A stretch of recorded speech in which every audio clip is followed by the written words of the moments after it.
ngebahas soal Money Heist Korea Joint Economic Area episode atau season kedua episode 7 sampai dengan 12. Ya, bisa dibilang ini part 2-nya lah ya dari Money Heist Koreanya ini. Yang aku suka dari series ini adalah dia tidak memaksakan bahwa dia harus mengikuti dengan versi aslinya. Di sini para perampok yang memiliki nama negara dan kota itu mulai gampang karena profesor di strategi sebelumnya hampir tertangkap, dan salah satu detektif yang kalau di versi aslinya namanya detektif Murio itu sudah mengetahui identitas profesor karena memang dia itu menjalin hubungan cinta bersama dengan detektif Ujin. Kalau di versi aslinya namanya detektif Raquel Murio. Ya, si profesor ini harus bersusah payah bersembunyi karena memang dia itu mempunyai salah satu celah yang bisa dipakai oleh para detektif untuk mengetahui identitasnya, karena si detektif yang datang atau dalam versi aslinya ini detektif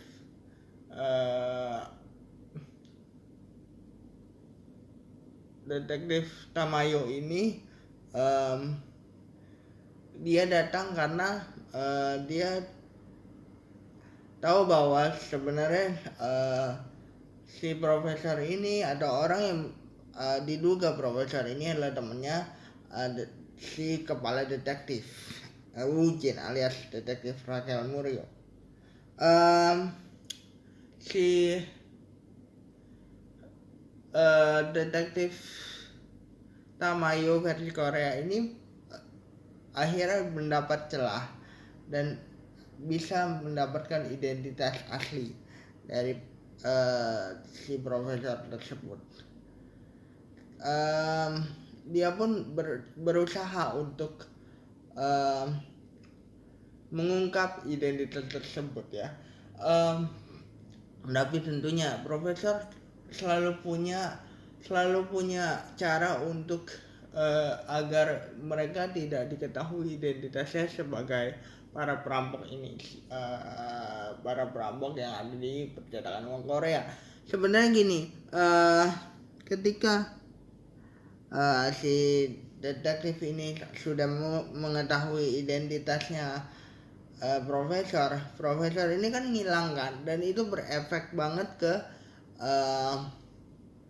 sisi dari si percetakan uang. Orang-orang yang berada di dalam meyakini bahwa salah satu ada yang mengkhianati karena si detektif Fujin yang memimpin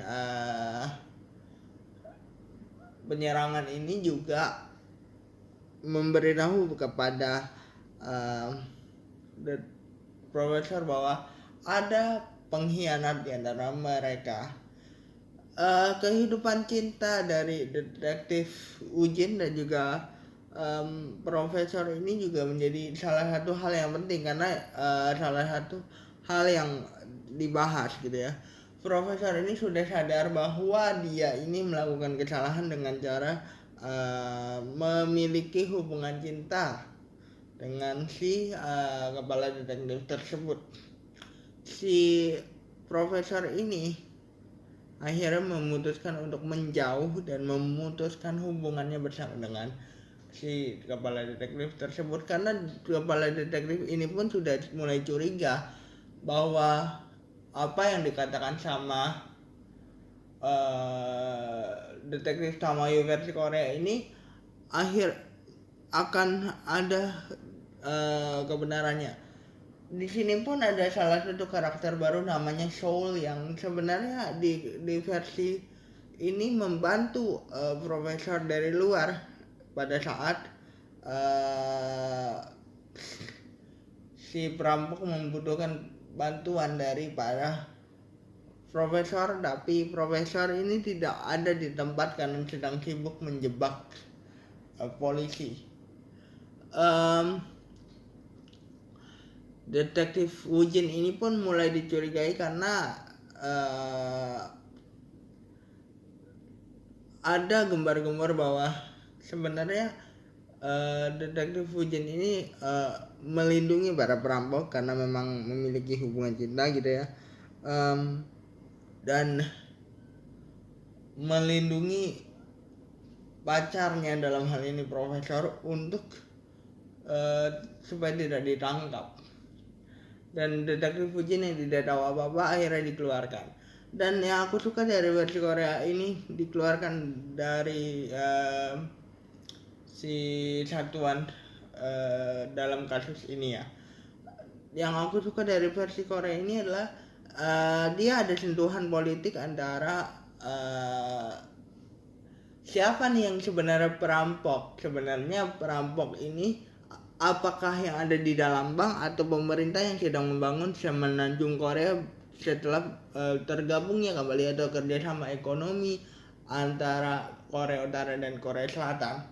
Itu yang menjadi fokus profesor untuk mengalihkan isu bahwa sebenarnya yang jadi perampok ini pemerintah kalian, bukan cuma kita gitu ya. Si profesor ini pun punya siasat-siasat yang sebenarnya kalau di versi aslinya gitu ya lebih dikenalin lagi karena ini isunya pun sudah padat. Jadi terkadang ada beberapa part yang sama tapi tidak di develop dengan baik. Artinya gini, pada saat detektif Fujin mencurigai bahwa profesor adalah seorang profesor yang memimpin mereka dari luar bank, itu profesor mempunyai siasat untuk menyewa sebuah kafe. Kalau versi aslinya menyewa sebuah kafe untuk seakan-akan tempat dia menyimpan bisnis minumannya. Tapi di sini dia sudah mempunyai sebuah kafe dan tempat yang tadinya menjadi salah satu tempat dia berbicara atau memantau CCTV di bank dari jarak jauh pun harus diubah menjadi tempat-tempat barang-barang gitulah, tempat-tempat sayur-sayuran gitu. Tapi ini menurut aku kurang diceritakan kenapa akhirnya si profesor ini memutuskan untuk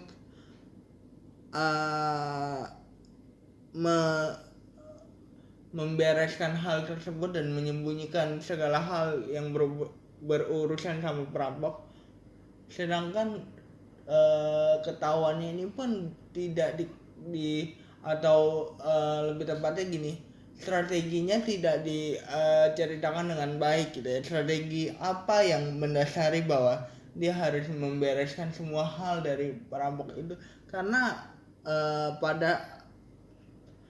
pada awal season pun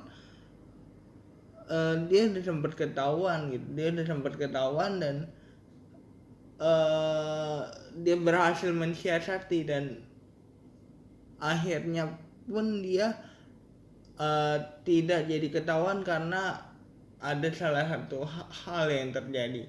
Tapi dalam hal ini bahwa ketika sudah mulai dicurigai, si detektif Fujin ini mencurigai profesor hanya dari cerita dari teman detektifnya aja, tidak ada bukti yang sangat kuat. Jadi kenapa profesor harus takut? Menurut aku harusnya ada salah satu konflik lagi yang mendasari bahwa hal ini harus ditutupi gitu ya. Terus hal-hal politik yang ada dalam versi Korea ini pun menjadi salah satu fokus. namanya Kim, mantan suaminya Woo Jin yang mencalonkan diri sebagai presiden pun harus terlibat di sini karena dia ingin menutupi korupsinya dia atau siasat buruknya dia untuk memanfaatkan persatuan ekonomi antara Korea Utara dan Korea Selatan. Itu menjadi salah satu fokus yang diambil dari sisi yang berbeda dari versi aslinya gitu. Seperti yang bilang, Korea itu tidak pernah memaksakan sebuah adaptasi harus menjadi adaptasi yang sama persis. Dia selalu punya cara untuk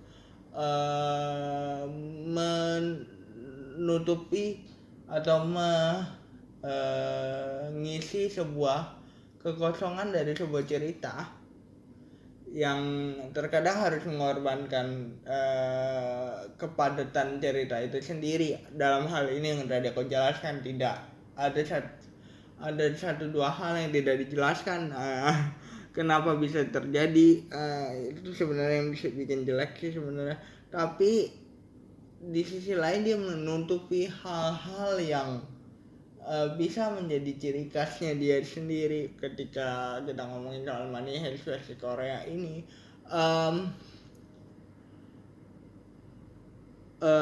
dia punya sisi sendiri bahwa inilah versi Korea, ini tidak mengikuti atau ini perampokan yang berbeda dengan versi Spanyolnya gitu, walaupun dengan cerita yang sama tapi dengan pendekatan yang berbeda. Itu yang aku suka sebenarnya, walaupun harus mengorbankan sekali lagi beberapa lain cerita yang tidak diceritakan dengan baik, tapi at least dia bisa menunjukkan sebuah perbedaan. Yang aku suka dari versi Korea kali ini daripada versi aslinya, yang membedakan adalah detektif atau Sandra dari si perampok yang merupakan ceritanya anak dari kedutaan besar, dilibatkan sekali menjadi salah satu tokoh yang penting. Biasanya kalau di versi aslinya, anak dari kedutaan besar tersebut yang sedang study tour itu tidak menjadi tokoh yang penting dan hanya menjadi ancaman di beberapa episode awal aja gitu. Sebenarnya itu yang bisa menjadi perbedaan di antara yang versi Korea sama versi Spanyolnya. La Casa de Papel sebenarnya joint economic area sebenarnya punya, yang versi Korea ini namanya joint economic area, sebenarnya punya plot cerita sendiri yang melibatkan sebuah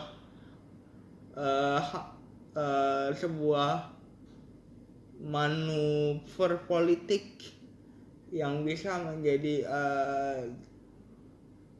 satu sisi cerita yang mendasari kenapa perampokan itu terjadi. Karena perampokan itu terjadi juga karena hal-hal yang berhubungan sama politik sebenarnya.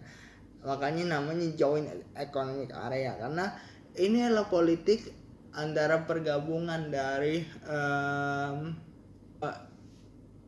ekonomi kerjasama ekonomi Korea Utara dan Selatan sebenarnya. Itu yang bikin aku salut, karena ini bisa menjadi sisi yang berbeda. Walaupun kita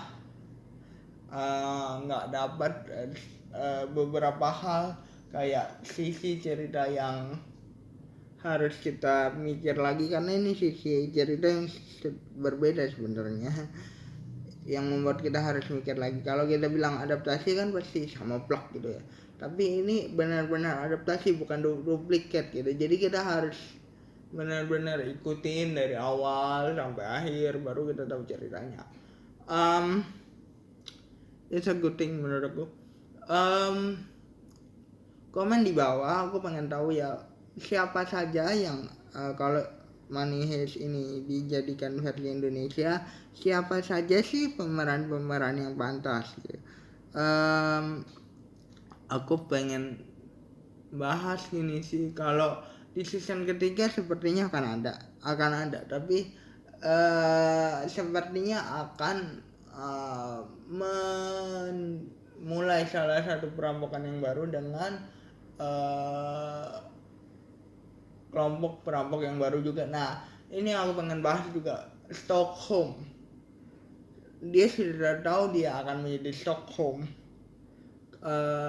sebelum dia lepas dari Sandra, atau setelah dia mengalami sindrom Stockholm, percintaan Stockholm yang kita tahu di versi Denver dan juga Stockholm versi La Casa de Papel yang asli. Nah, itu yang sebenarnya